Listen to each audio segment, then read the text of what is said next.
दिल्लीमध्ये कॉकरोच जनता पार्टीचं गेल्या 20 दिवसापासून आंदोलन सुरू आहे आणि या आंदोलनाला समर्थन देण्यासाठी आता अमरावतीमध्ये सुद्धा डॉक्टर बाबासाहेब आंबेडकर चौक ते जिल्हाधिकारी कार्यालयापर्यंत हा मोर्चा जो आहे तो निघलेलं चित्र आपल्याला पाहायला मिळतंय। महाराष्ट्रामध्ये वेगवेगळ्या ठिकाणी सध्या अभिजित दीपके असतील, सोनम वांगचुक यांना समर्थन देण्यासाठी वेगवेगळे आंदोलन जे आहेत किंवा मोर्चे जे आहेत ते सुरू असलेलं चित्र आपल्याला पाहायला मिळतं। अगदी राज्यभरात वेगवेगळे पडसाद उमटताना सुद्धा आपल्याला पाहायला मिळतं। आपण बघू शकतो की अमरावतीमध्ये सुद्धा अभिजित दीपके यांना समर्थन देण्यासाठीचा हा मोर्चा जो आहे तो निघालेला आहे।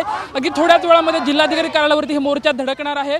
अमरावतीमधल्या डॉक्टर बाबासाहेब आंबेडकर चौकापासून सुरू झालेला हा मोर्चा आता जिल्हाधिकारी कार्यालयावर जाताना बघू शकतो की हे सर्व विद्यार्थ्यांनी वेगवेगळे फलक जे आहेत ते सध्या हातामध्ये घेतलेले आहेत आणि केंद्रीय शिक्षण मंत्र्यांनी राजीनामा द्यावा अशी मागणी खरं तर हे सर्व महाविद्यालयाचे विद्यार्थी आहेत ते करताना आपल्याला पाहायला मिळतं। आपण बघू शकतो की मोठ्या संख्येने हे विद्यार्थी जे आहेत ते सहभागी झालेले आहेत आणि नक्की त्यांची काय मागणी आहे ते आपण सध्या बघूयात की सर्व विद्यार्थी सहभागी झाले आहेत, मोर्चामध्ये सहभागी झाल्यात। काय तुमची मागणी आहे? आपण बघू शकतो की हे सर्व विद्यार्थी जे आहेत ते या ठिकाणी सहभागी झालेलं चित्र जे आहे ते आपल्याला पाहायला मिळत आहे आणि केंद्रीय शिक्षण मंत्री जे आहेत त्यांनी राजीनामा द्यायला पाहिजे अशी मागणी खरं तर हे सर्व विद्यार्थी करताना आपल्याला पाहायला मिळत आहे। काय मागणी करतात? मागणी काय करताय? इस्तेफा आणि पारदर्शक परीक्षा, कुठलीही परीक्षा असो ही पारदर्शक झालीच पाहिजे। विद्यार्थी हा पोटाचा तिडकी देऊन अभ्यास करत आहे आणि ऐन तोंडावर परीक्षा आली की पेपर फुटत आहे। सर्व विद्यार्थ्यांचं त्यांच्या आईवडिलांचं स्वप्न नासाधूस करत आहे। हे आम्हाला चालणार नाही। आम्ही तरुण आहोत, आमचा आवाज सरकारने ऐकलाच पाहिजे। पण गेल्या जे आता सध्या परिस्थिती दिल्लीला आहे तिथे जालियनवाला बाग हत्याकांड तयार करण्याची प्रक्रिया चालू आहे। विद्यार्थ्यांना डोंबडले जात आहे, त्यांना गुदमरले जात आहे। ही परिस्थिती सरकारने करावी नाही आणि विद्यार्थ्यांना दिलासा द्यावा हीच मागणी। पण गेल्या काही दिवसापासून आंदोलन सुरू, त्याची दखल सरकार घेत नाही, ते आंदोलन चिरडण्याचं काम सरकार करतंय। काय सांगा याच्यावर? आणि त्यांच्याकडे उत्तर नाही तर आमच्याकडे कुठलं उत्तर असेल? तुमची काय भूमिका आहे? मोर्चामध्ये सहभागी झालात? मोर्चा काहीच नाही। आदरणीय वांगचुक सर आणि आदरणीय दीपके सर हे आमच्यासाठी लढत आहे, तरुणांसाठी। तर आम्ही आमची ज्या ठिकाणी आहे त्या ठिकाणी त्यांच्या विचारांना, त्यांच्या क्रियेला, त्यांच्या प्रतिक्रियेला फक्त समर्थन देत आहोत आणि जे ते निर्णय घेतील त्यांना आम्ही समर्थन आहोत। ठीक आहे, आंदोलनामध्ये सहभागी झालात, काय भूमिका तुमची?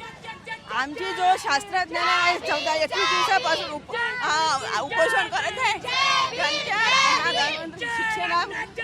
शिक्षणाविरोधात आणि आणखी काही तरुण या ठिकाणी आहेत, आपण त्यांच्यासोबत चर्चा करू। मोर्चा काढलाय, मोर्चात सहभागी झालात, काय मनात भावना आहेत?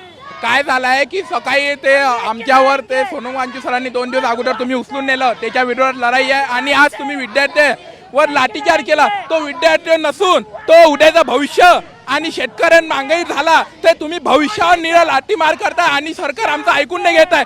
सरकार आमच्यासाठी लढताय की स्वतःसाठी लढताय आम्हाला समजत नाही आहे। लोकशाहीच्या मार्गाने चालताय की राजेशाहीच्या मार्गाने आहे? फक्त एवढंच आमची मागणी आहे की आता एवढा पेपर लीक झाले, TET झाले, नीटी झाला, आता मला तुम्हाला राजीनामा पाहिजे म्हणजे पाहिजे आणि तुम्ही अकाउंटेबिलिटी घ्या। आपण बघू शकतो खरं तर या मोर्चामध्ये शेकडो विद्यार्थी जे आहेत ते अमरावतीमध्ये सहभागी झाल्याचं चित्र जे आहे आपल्याला पाहायला मिळतंय। केंद्रीय शिक्षण मंत्र्यांनी जे आहे तो राजीनामा दिला पाहिजे अशी मागणी खरं तर सातत्यानं होते, देशभरात नव्हे तर आता राज्यभरात सुद्धा वेगवेगळ्या ठिकाणी हे आंदोलन जे आहे ते सुरू असल्याचं चित्र आपल्याला सकाळपासूनच पाहायला मिळतंय। अमरावतीमध्ये सुद्धा विद्यार्थी जे आहेत ते आक्रमक झालेले आहेत आणि अगदी मोर्चामध्ये सहभागी होत वेगवेगळ्या घोषणा ज्या आहेत त्या देताना सध्या आपल्याला पाहायला मिळते। कॅमेरामॅन अनिकेत सोबत लक्ष्मण जाधव, TVN मराठी, अमरावती।